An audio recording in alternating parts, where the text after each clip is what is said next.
వి news Telangana news కి స్వాగతం. ముందుగా ముఖ్యాంశాలు. వరదల్లో కొట్టుకుపోయి దుర్మరణం పాలైన వ్యవసాయ శాస్త్రవేత్త అశ్విని కుటుంబాన్ని పరామర్శించిన సీఎం రేవంత్ రెడ్డి. దెబ్బతిన్న ఎడమ కాలువ ప్రాంతాలను పరిశీలించిన బీఆర్ఎస్ పార్టీ నేతలు. పంట నష్టపోయిన రైతులను పరామర్శ.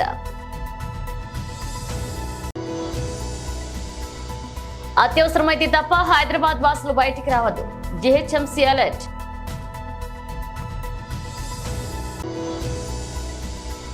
ఏఐసీసీ హెచ్క్యూలో కొత్తగా నియమితులైన కార్యదర్శులు మరియు జాయింట్ సెక్రటరీలు రాహుల్ గాంధీ. వరదల్లో కొట్టుకుపోయి దుర్మరణం పాలైన వ్యవసాయ శాస్త్రవేత్త అశ్విని కుటుంబాన్ని పరామర్శించారు సీఎం రేవంత్ రెడ్డి. ఢిల్లీలోని జెనెటిక్స్ అండ్ ప్లాట్ బ్రీడింగ్ లో ఖమ్మం జిల్లా సింగరేణి మండలం గంగారం తాండాకు చెందిన నూనావత్ అశ్విని శాస్త్రవేత్త ఛత్తీస్గఢ్ లోని రాయ్పూర్ లో జరిగే ఓ సదస్సులో పాల్గొనేందుకు తండ్రి మోతీలాల్ తో కలిసి కారులో ఆదివారం బయలుదేరారు అశ్విని.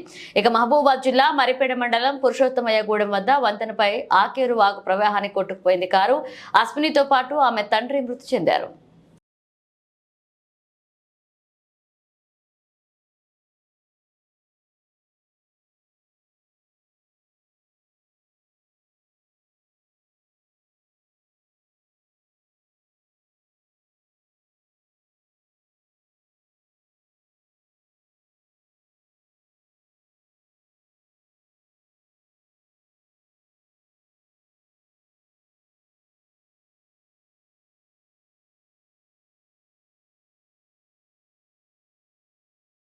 సాగర్ ఎడమ కాలువ దగ్గరికి చేరుకున్నారు మాజీ మంత్రులు మరియు బీఆర్ఎస్ పార్టీ నేతల బృందం. దెబ్బతిన్న ఎడమ కాలువ ప్రాంతాన్ని పరిశీలించారు బీఆర్ఎస్ పార్టీ నేతలు.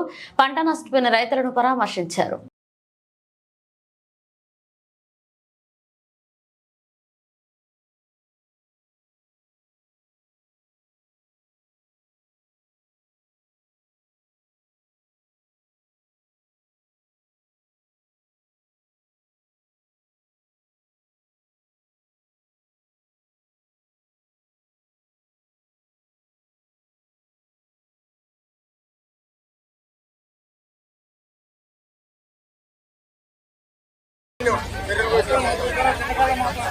పోలేరు కాబట్టి ఆ పక్క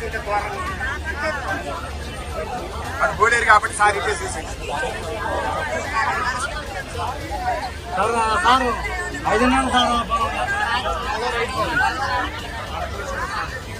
ఆ నీళ్ళు తీసుకుపోయినప్పుడు సీల్ చేసి పడేశారు.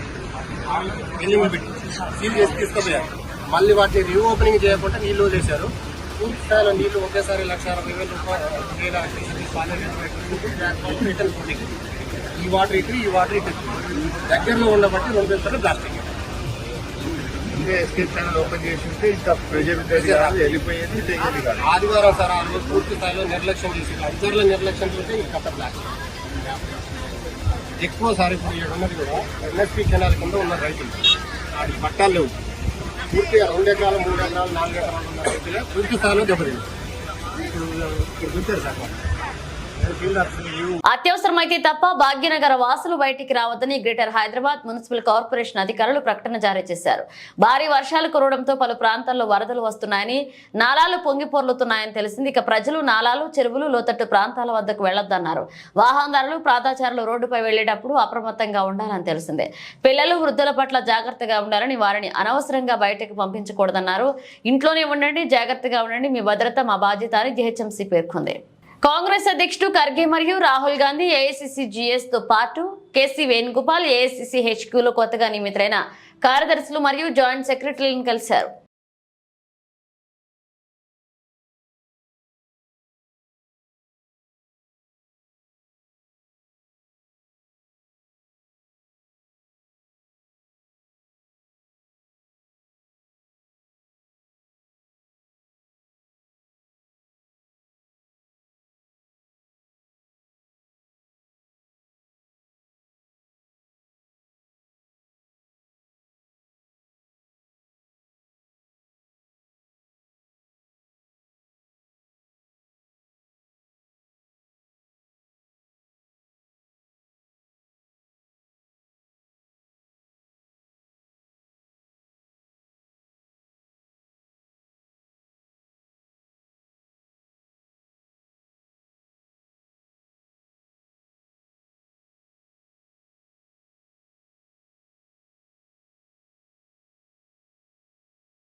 రాష్ట్రంలో కురుస్తున్న భారీ వర్షాలకు నష్టపోయిన ప్రజలను రైతులను ధైర్యం చెప్పింది బీఆర్ఎస్ పార్టీ.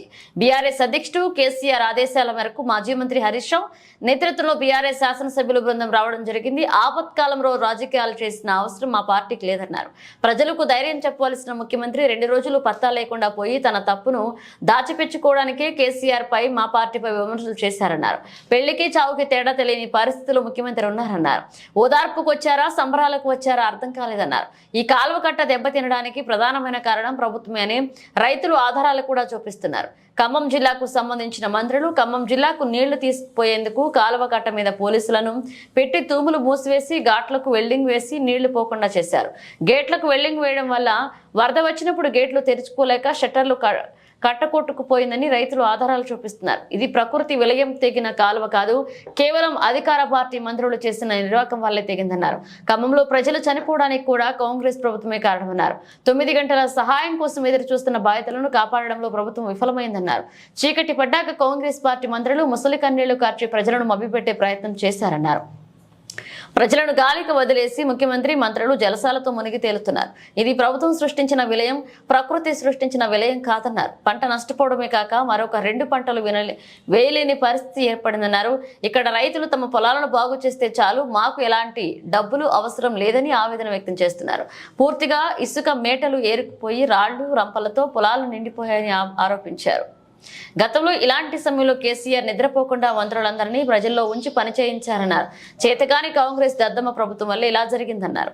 ఒక ముఖ్యమంత్రి ప్రజలకు ఊరడించాల్సింది, ధైర్యం చెప్పాల్సిన ముఖ్యమంత్రి వరదలు ప్రారంభమైన 2 రోజుల వరకు పత్తా లేకుండా పోయి ఆయన తప్పును దాచిపెట్టుకోవడం కొరకు వచ్చి రావడమే మొదలే కేసీఆర్ గారి పైన, కేటీఆర్ గారి పైన, హరీష్ రావు గారి పైన, బీఆర్ఎస్ పార్టీ పైన నిందలేసే పని మొదలు పెట్టినాడు. వచ్చింది వరద ప్రాంతాలు చూడడానికి, ప్రజలకు ధైర్యం చెప్పడానికి, రిలీఫ్ ఇవ్వడానికి వచ్చిన పద్ధతిలో లేడు. ఆయనకు పెళ్లికి సావుకు తేడా తెలుస్తలేదు. వచ్చింది సంబురాలక జాతరకు వచ్చిండా, ప్రజల్ని పరామర్శించడానికి వచ్చిండా, ఆ హవభావాలు ఏందో అదేందో చూస్తేనే ముఖ్యమంత్రి స్థాయి ఏందో అర్థమవుతాం.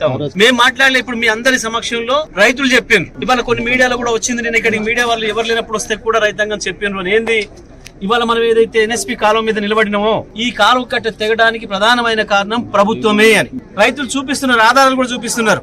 ఖమ్మం జిల్లాకు సంబంధించిన మంత్రులు, ప్రభుత్వం మొన్న ఎండాకాలంలో నీళ్లు తీసుకుపోవడానికి ఖమ్మం కొరకు ఇక్కడ కాలువ కట్టల పైన పోలీసులను పెట్టి మొత్తం తుములన్నిటికి కూడా టాకాలు కొట్టిండ్రు, వెల్డింగ్లు చేసిండ్రు. ఈ తుములు బయటికి తీయడానికి వీలు కాక ఇవాళ ఈ కాలువలు తెగింది తప్ప, కాలువ 3 చోట్ల 2 చోట్ల తెగింది తప్ప దానంతల దిగలే, ఇది ప్రకృతి విలయంతో వచ్చింది కాదు అనే మాట స్పష్టంగా చెప్తా ఉన్నారు ఇవాళ రైతాంగం అందరూ కూడా. ఈ కాలువ కట్టలు తెగడానికి కారణం వాళ్ళే. నిన్న ఖమ్మంలో కొట్టుకపోయి వరదలో కొట్టుకుపోయి ప్రజలు చచ్చిపోవడానికి కారకులు కూడా వాళ్ళు. మేము ఇది బాధ్యత రాజ్యాంగంగా మాట్లాడడం లేదు, రాజకీయాల కొరకు మాట్లాడడం లేదు. 9 గంటలు వాళ్ళ కళ్ళ ముందు ఎదురు చూసుకుంటూ కూర్చుంటే కూడా కనీసం ఒక హెలికాప్టర్ కొరకు ప్రయత్నం చేయలేదు. పైగా పొద్దుకిన తర్వాత ప్రజల్లో తిరుగుబాటు మొదలైన తర్వాత వచ్చి ముసలి కన్నీళ్లు గారుస్తున్నారు. మేము ప్రయత్నం చేసినాం, దొరకలేదని ఒక ఆయన, ఆంధ్ర ముఖ్యమంత్రి మాట్లాడిన ఒక ఆయన, ఉన్నది తెలంగాణలో, తెలంగాణ ముఖ్యమంత్రి ఏమైండు. ఏం జరుగుతుంది అసలు ఈ రాష్ట్రంలో? ప్రజల్ని గాలికి వదిలేసి ముఖ్యమంత్రి మంత్రులు జల్సాలలో ఉన్నారు. ఇది స్పష్టంగా ప్రభుత్వం సృష్టించిన విలయమే, ప్రకృతి విలయానికి మేమే అనడం లేదు. కానీ వాళ్ళ ఈ కాలువ దిగిపోయి 100,000 ఎకరాలలో పంట నాశనం అయిపోయి, పంట నాశనం అయిపోవడమే కాదు ఇంకా 2 పంటల వరకు కూడా వాళ్ళు చేసుకునే పరిస్థితి లేదా రైతాంగం ఇసుక మెటల్తో 1,000 ఎకరాలు. దీని విషయంలో ఇక్కడ ప్రభుత్వమే పూర్తిగా బాధ్యత వహించాల్సి ఉంది. కాబట్టి ఆ రైతాంగం డిమాండ్ చేస్తున్నారు, మాకు పొలాలను ఎప్పుడైతే చేసేయండి, మాకేం పైసలు ఎక్కర్లేదు, మా పొలాలని మళ్ళీ ఉన్నట్టుగా ప్రభుత్వమే చేసేయమని వాళ్ళు అడుగుతున్నారు, మాకు చెప్తున్నారు, డిమాండ్ చేయండి అని హరీష్ రావు గారికి, సబితమ్మ గారికి మాకు చెప్తా ఉన్నారు. ఈ రకంగా మా తరఫున మాట్లాడండి అని చెప్తున్నారు. మేము మాట్లాడితే రాజకీయం అని మాట్లాడుతున్నారు, మేము మాట్లాడక ముందే మీరు రాజకీయం అని మాట్లాడుతున్నారు. మీకంటే ముందే మా వాళ్ళే ప్రజలలో ఉన్నారు, మా బీఆర్ఎస్ పార్టీ కార్యకర్తలే ప్రజలలో ఉన్నారు. 50,000 రూపాయలకు తక్కువ అయితే మాకు బాగా కాదు పొలం, మేము ఇప్పుడు పెట్టిన పెట్టుబడి 30,000 రూపాయలు పోయింది, ఇంకా 50,000 పెడితే తప్ప మళ్ళీ పొలాలు మా చేతికి రావనే మాట చెప్తున్నారు. కాబట్టి మేట కొట్టుకుపోయిన పొలాలకు 50,000 రూపాయల చొప్పున పరిహారం ఇవ్వాలి, సహాయం చేయాలి ప్రభుత్వం నుంచి. మిగతా పొలాలకు మొత్తం కూడా ఏదైతే పంట నష్టపోయిన పొలాలకు 30,000 రూపాయల చొప్పున పరిహారం ఇవ్వాలి. ఇది మేం ఒత్తిడి చేస్తున్న డిమాండ్ కాదు, ఇది గతంలో కాంగ్రెస్ పార్టీ కూడా చెప్పింది. కాంగ్రెస్ పార్టీ ఇప్పటి పిసిసి అధ్యక్షులు కావచ్చు, ఇప్పుడున్న మంత్రులు కావచ్చు, ఆ రోజు చెప్పిన డిమాండ్లే ఉన్నాయి. వాళ్ళు ఆ రోజు ఏదైతే ప్రజల తరఫున డిమాండ్ చేసిండ్రో ప్రజలు చెప్పిన పద్ధతిలో దాన్ని అమలు చేయమని చెప్పి మేము అడుగుతా ఉన్నాం, డిమాండ్ చేస్తా ఉన్నాం బీఆర్ఎస్ పార్టీ తరఫున. ఏపీలో భారీ వర్షాల కారణంగా తిరుమలకు భక్తుల రద్దీ భారీగా తగ్గిపోతుంది. గత 2-3 రోజులుగా ఎడతెరిపి లేకుండా కురుస్తున్న భారీ వర్షాల కారణంగా రవాణా వ్యవస్థ అంతరాయం ఏర్పడడంతో భక్తుల రాకపోకలు నిలిచిపోయి దీంతో మునుపటి మాదిరి స్వామివారి దర్శనానికి ఎక్కువ సమయం పట్టడం లేదు. కేవలం 6 గంటల్లోనే శ్రీవారి దర్శనం పూర్తవుతుంది. ఉచిత సర్వదర్శనం కోసం భక్తులు 5 కంపార్ట్మెంట్లో మాత్రమే వేచి ఉన్నారు. అటు టైం స్లాట్ దర్శనం కోసం 3 కంపార్ట్మెంట్లో భక్తులు వేచి ఉండగా స్వామివారి దర్శనానికి 3 గంటల సమయం పడుతుంది. అలాగే ప్రత్యేక ప్రవేశ దర్శనం కేవలం 2 గంటల సమయం మాత్రమే పడుతుంది. ఇక సోమవారం శ్రీవారిని 63,936 మంది భక్తులు దర్శించుకోగా హుండీ ఆదాయం 4.55 కోట్లు వచ్చింది. సహాయక చర్యలు మారుమూల ప్రాంతాలకు చేరాలని, చిట్ట చివరి బాధితుడికి సాయం అందాలని, అత్యవసర వేళల్లో అధికారులు సర్వశక్తుల ఒడ్డి పనిచేయాలని, అధికారులు సరిగ్గా పనిచేయకపోతే సహించేది లేదని ప్రజలు బాధల్లో ఉన్నారు. ఎక్కడ అలసత్వం వద్దన్నారు. దగ్గర 9-10 జిల్లాల నుంచి ఫుడ్ కూడా తయారు చేసి వీలైతే ఎయిర్ లిఫ్ట్ కానీ దగ్గరుంటే ట్రాన్స్పోర్టేషన్ తెప్పిస్తున్నాం. మార్నింగ్ బ్రేక్ఫాస్ట్కి కానీ, మధ్యాహ్నం లంచ్ కానీ, రాత్రికి డిన్నర్కి కానీ 3 సార్లు సర్వ్ చేయాలి. చాలా క్లియర్గా పెట్టుకున్నాం. ఒకే ఆదేశం ఇచ్చాను, లాస్ట్ మైల్లో ఉండే లాస్ట్ పర్సన్కి ఇది చేరాలి. ఏ విధంగా చేరేస్తారో నాకు అనవసరం, ఆర్గ్యుమెంట్స్ లేవు. No question of tolerance also. It is an emergency. ఒక ఎమర్జెన్సీ వచ్చినప్పుడు ప్రతి ఒక్క అధికారి కూడా సర్వశక్తులు ఒడ్డి అవసరమైతే మేము చెప్పిన దాంట్లో ఏమైనా డెఫిషియన్సీస్ ఉంటే మీరు కూడా కొంత మెషినరీ పెంచుకోండి. మీకు డిపార్ట్మెంట్స్ ఉన్నాయి, ఎగ్జిస్టింగ్ ఇక్కడ ఉండే డిపార్ట్మెంట్స్ ఉన్నాయి, పూర్తిగా సహకరిస్తారు. నాకు కావాల్సింది లాస్ట్ మైల్లో డెలివరీ జరిగి తీరాలి. 2 రోజుల నుంచి ఇబ్బందిలో ఉండే ప్రజలు ఇంకా కూడా ఇబ్బంది పడడానికి వీలు లేదు. అది చాలా స్పష్టంగా ఆదేశాలు ఇచ్చా. ఇంకా ఆదేశాలను అమలు చేయకపోతే చాలా కఠినంగా కూడా వ్యవహరిస్తా.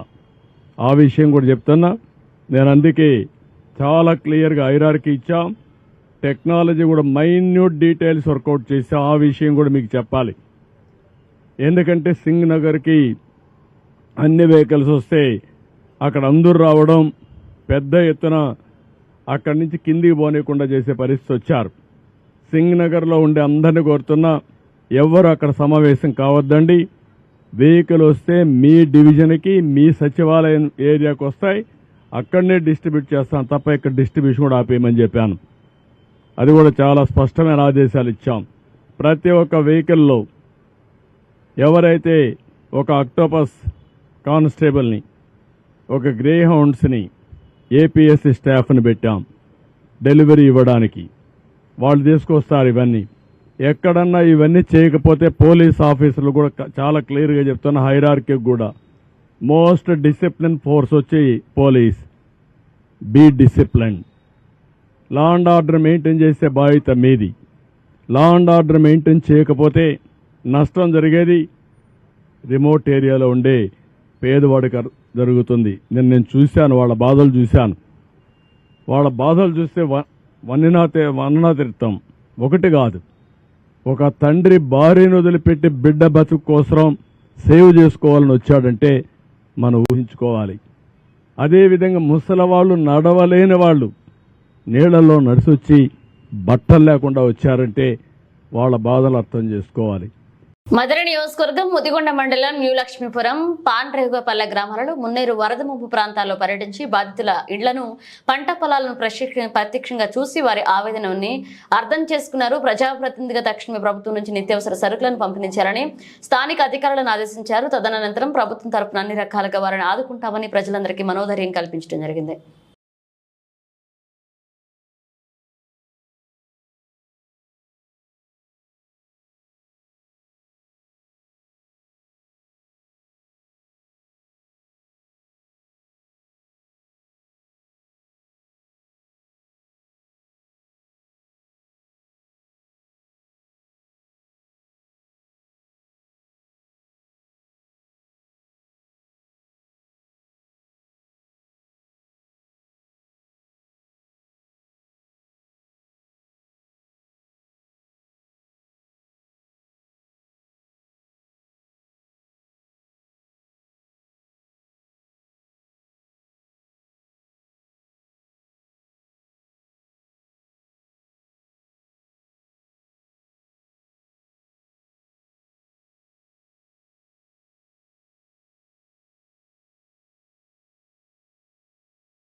గతంలో ఎప్పుడూ లేనంతగా స్థాయిలో కృష్ణానదికి వరద పోటెత్తింది. కృష్ణమ్మకు దుర్గగుడి అర్చకులు శాంతి పూజ చేశారు.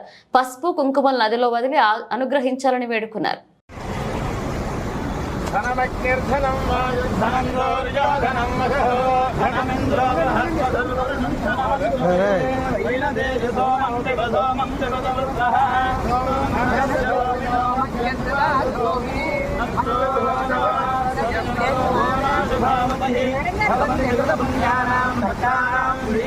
ఖమ్మంలోని వరద ప్రభావిత ప్రాంతాల్లో పర్యటిస్తున్నారు బీఆర్ఎస్ పార్టీ ఎమ్మెల్యేల బృందం.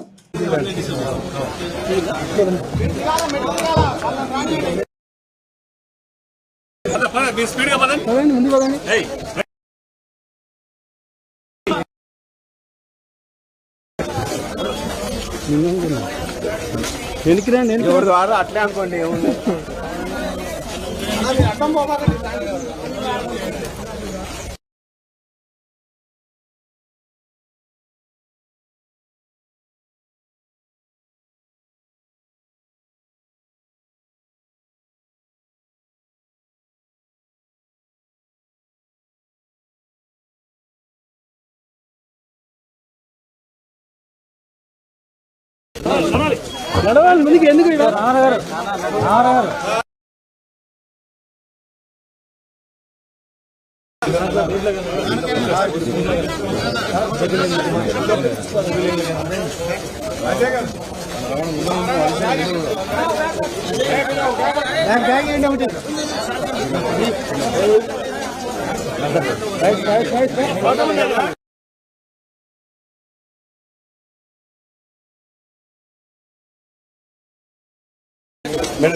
కొంచెం అనౌన్స్మెంట్ మైక్ లో చెప్తాము.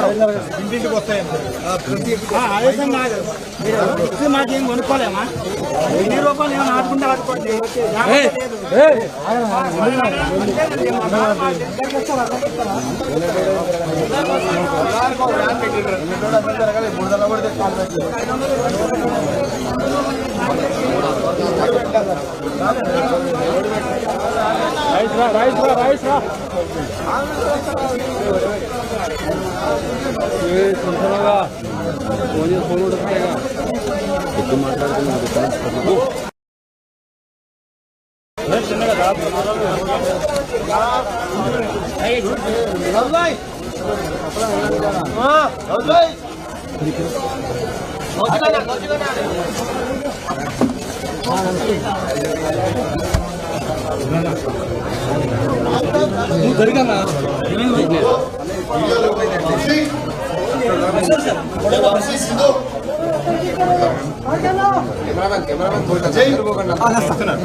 జాగ్రత్త గట్టి పట్టుకో.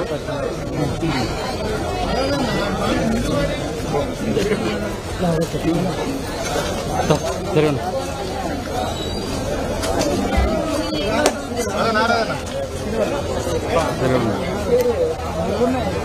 వెనక్కి పెట్టుకో సెల్ కెమెరా.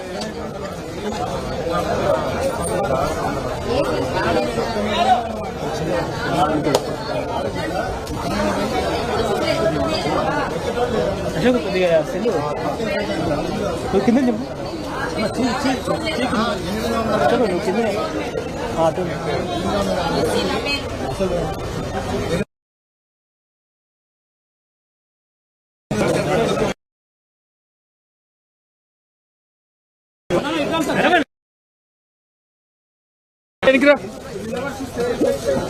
पूना भाई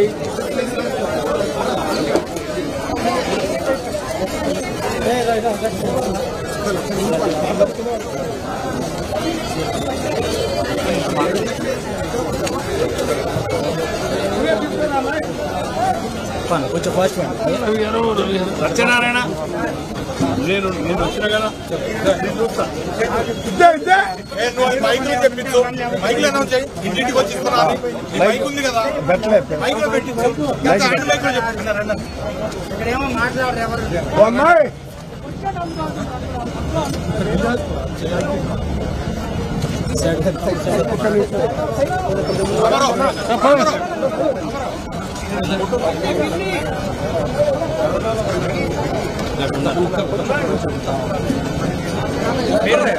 అమరా వస్తాడు. హ్యాండ్ మైక్లో చెప్పాలి. ఎవరో ఒకరు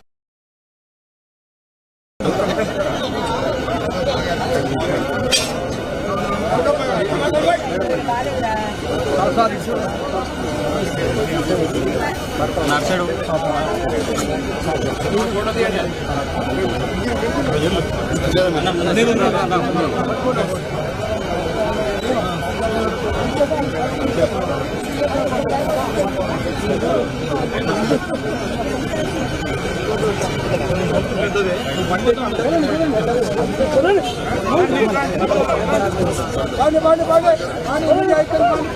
ఎంత పోతున్నారు, చాలా తీసుకొస్తారు పని.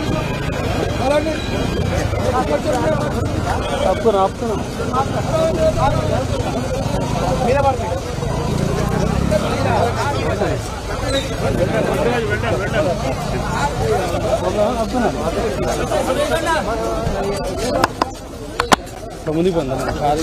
బులెటిన్ ముగించే ముందు హెడ్లైన్స్ మరోసారి. వరదల్లో కొట్టుకుపోయి దుర్మరణం పాలైన వ్యవసాయ శాస్త్రవేత్త అశ్విని కుటుంబాన్ని పరామర్శించిన సీఎం రేవంత్ రెడ్డి. దెబ్బతిన్న ఎడమ కాలువ ప్రాంతాలను పరిశీలించిన బీఆర్ఎస్ పార్టీ నేతలు, పంట నష్టపోయిన రైతులను పరామర్శ.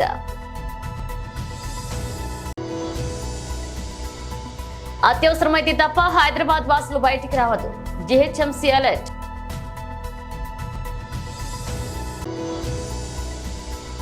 ఏఐసీసీ హెచ్క్యూలో కొత్తగా నియమితులైన కార్యదర్శులు మరియు జాయింట్ సెక్రటరీలు రాహుల్ గాంధీ. ఇవి బులెటిన్ అప్డేట్స్. మన అప్డేట్స్తో మళ్ళీ కలుద్దాం.